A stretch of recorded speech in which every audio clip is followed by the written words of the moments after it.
গণঅভ্যুত্থানে সরকার পতন আন্দোলনে হতাহতদের পাশে দাঁড়াচ্ছেন বিভিন্ন রাজনৈতিক দলের নেতারা। পরিবারের খোঁজ খবরের পাশাপাশি দিচ্ছেন সহায়তাও। পাশাপাশি দেশের আইনশৃঙ্খলা পরিস্থিতি স্বাভাবিক করতে সবাইকে ঐক্যবদ্ধ হওয়ার আহ্বান জানান তারা।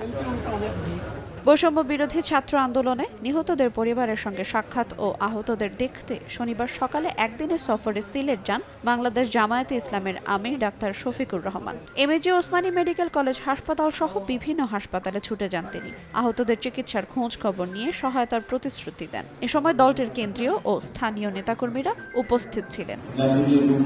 এদিকে টাঙ্গাইলে প্রেস ক্লাবে সাংবাদিকদের সঙ্গে মতবিনিময় করেন জামায়াতের নেতাকর্মীরা। দ্রুত সময়ের মধ্যে দলের নিবন্ধন ফিরে পেতে আপিল করার কথা জানান তারা। বলেন, ক্ষমতায় গেলে মুক্তিযোদ্ধাদের সর্বোচ্চ মূল্যায়ন করা হবে।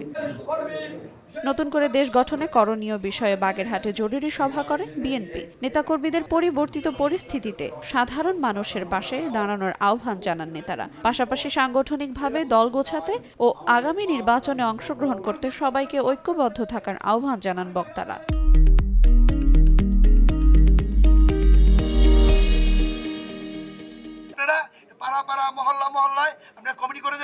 ঝালকাঠিতে সন্ত্রাস, নৈরাজ্য, সংখ্যালঘুদের ওপর নির্যাতন, লুটপাট, চাঁদাবাজি ও দখলবাজি বন্ধের দাবিতে প্রতিবাদ সভা করে যুবদল। দলের কোনো সদস্য সন্ত্রাসে জড়িত হলে তাদের বিরুদ্ধে ব্যবস্থা নেওয়া হবে বলে জানান নেতারা। স্বাধীনতা, সার্বভৌমত্ব রক্ষা ও গণতন্ত্র প্রতিষ্ঠার আন্দোলনে নিহতদের প্রতি শ্রদ্ধা জানিয়ে ভোলায় বিজয় র্যালি করেছে গণ অধিকার পরিষদ।